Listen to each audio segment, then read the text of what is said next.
Good afternoon, Melrose Cardinals. Miss Weatherly here, and I'm going to be reading you Chapter 4 of The Mouse and the Motorcycle. It's titled Keith. Ralph did not know how much time had passed before he was awakened by the lamp on the bedside table shining down on him. He squeezed himself into the tiniest possible ball, wrapped his tail around his body, and tried to make himself as thin as the apple core. "My motorcycle!" shouted the boy the very first thing. "Somebody stole my motorcycle!"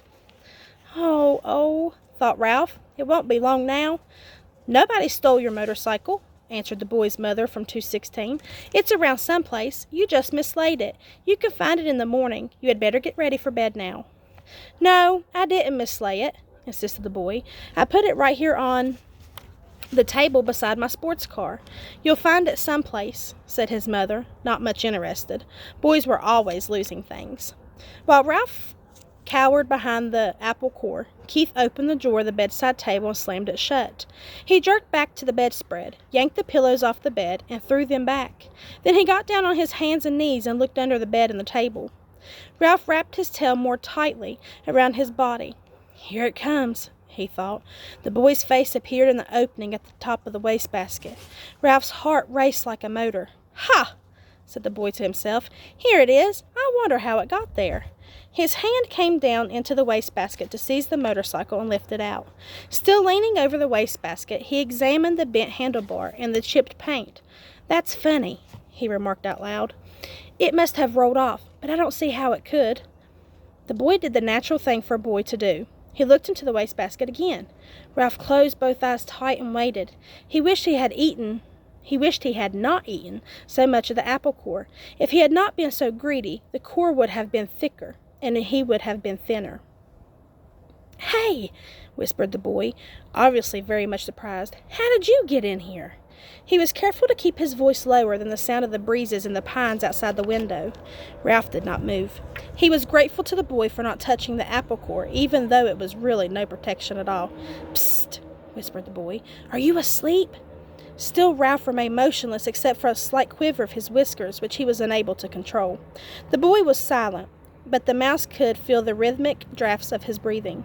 The boy must be thinking, but what was he thinking? That was what was worrying Ralph. "No," said the boy to himself. "No, it couldn't be." "Couldn't be what?" wondered Ralph. He was beginning to feel cramped from crouching behind the apple core. "Hey, wake up!" whispered the boy. That was the last thing Ralph wanted to do. "Come on," pleaded the boy. "I won't hurt you." Ralph considered. After all, what did he have to lose? If he stayed in the wastebasket, he was almost certain to get dumped into the incinerator. He might as well come out from behind the core. If he did, he might find some opportunity to escape. Cautiously, he moved his head from his paws and opened one eye. The boy was smiling down at him. Encouraged, Ralph opened the other eye and lifted his head. "That's the stuff," encouraged the boy. "Now come on, tell me, did you or didn't you ride my motorcycle off the bedside table?" This took Ralph by surprise. He had not expected the boy to guess what happened. "Well, yes, I guess you might say I did," confessed Ralph, rubbing his aching muscles. "I thought so." Neither the mouse nor the boy was the least bit surprised that each could understand the other. Two creatures who shared a love for motorcycles naturally spoke the same language. "That must have been some accident. Did it hurt much?" "Oh, some," answered Ralph with a display of bravado. "Anyway, I didn't exactly ride it. I really coasted off. The telephone rang and startled me. Now, how about getting me out of here?" "Just a minute," said the boy. "How did you get up here in the first place?" "Climbed, stupid, on the telephone cord." Ralph instantly regretted his rudeness. He had better watch his tongue if he expected any help in escaping from the wastebasket. "Oh, of course," said the boy apologetically. "I should have thought of that myself." At that moment there came a quick knock on the door to room 215, and the rattle of a key. "Help!" cried Ralph. "The maid! Don't let her see me!" Before the boy could do anything, the maid burst into the room. "Oh, excuse me." She seemed surprised to see a boy kneeling by the wastebasket. "I've come to turn down the bed." "That's all right," said the boy quickly. "I can do it myself. Thanks anyway." "Thank you," said the maid, backing out of the room. Ralph knew she was not anxious to waste time turning down the bed. As soon as she finished her duties, she was going out to the parking lot to meet a busboy, a college boy whose job was clearing tables in the dining room. "Whew," That was close. The boy seemed every bit as relieved as Ralph. I'll say, agreed the mouse. Keith, called his mother from 216, are you getting ready for bed? Sort of, answered Keith. You'd better come in our bathroom and take a bath, said his mother. Aw, gee, Mom, do I gotta? Asked Keith. Yes, you do, said his father. And don't forget to brush your teeth, said his mother. I won't, promised Keith. Then he whispered to Ralph, you just lie low. I'll hurry and take a bath and get into bed and turn out the light, and after Mom comes and kisses me goodnight, we can talk some more. Lie low indeed. Ralph was indignant. He couldn't lie much lower if he wanted to, and he certainly did not want to sit around waiting to talk. He wanted to get out of that wastebasket. Once he was out, he would see about talking, but not before. Ralph could hear the boy splashing in 216's bathtub, and then hastily brushing his teeth in 215's wash basin. After this, there was the sound of a suitcase being opened and clothes dropped on the floor. The boy hopped into bed, and to Ralph's relief, the light was turned out. In a moment, Mrs. Gridley came to kiss her son good night. Night, Mom, said the boy, sounding as if he were already drowsy. Good night, Keith, said his mother. It looks as if we're going to have to stay here for a few more days. Your father refuses to budge. That's okay, muttered Keith, giving the impression he was almost asleep. Good boy, said his mother. You're a good sport. Good night, son, said the boy's father from the doorway between the two rooms. Keith did not answer. Instead, he breathed slowly and deeply, and as Ralph thought, a bit too noisily. Look at my feet. Shh. There was no sense in overdoing things. As soon as all was quiet in the next room, the boy swung his legs out of bed, fumbled around in his suitcase, and shone a flashlight into the wastebasket. Almost blinded by the unexpected light, Ralph held his paws over his eyes. Hey, cut that out! He could not remember to be polite. Oh, sorry. The boy laid the flashlight on the bed where its beam shone across the wastebasket, rather into it. That's better, said Ralph. Now how about getting me out of here? As an afterthought, he added. Please? The boy ignored the mouse's request.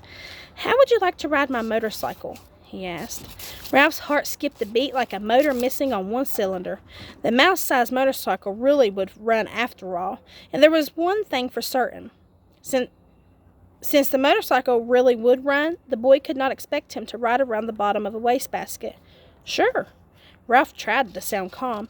The important thing was to get out of this prison. He braced himself, dreading the touch of the boy's hand on his fur. To Ralph's surprise, the boy did not reach in and grab him. Instead, he slowly and gently tipped the wastebasket on its side, permitting Ralph to walk to freedom with pride and dignity. Thanks, said Ralph, genuinely grateful for this consideration. I believe you're okay. Sure I'm okay, said the boy, setting his motorcycle down beside Ralph. Did you think I wasn't? You never can tell. Ralph put his paw on the handlebar of the motorcycle. It's a real beauty, even with a bent handlebar. I'm sure sorry about that. Forget it, said the boy reassuringly. It won't hurt much. The motorcycle will still run. Ralph threw his leg over the motorcycle and settled himself comfortably in the seat. Perfect. Just perfect. The boy was obviously delighted that his motorcycle was just right for a mouse. Ralph could not have agreed more heartily. It was perfect, except for one thing. He did not know how to start it.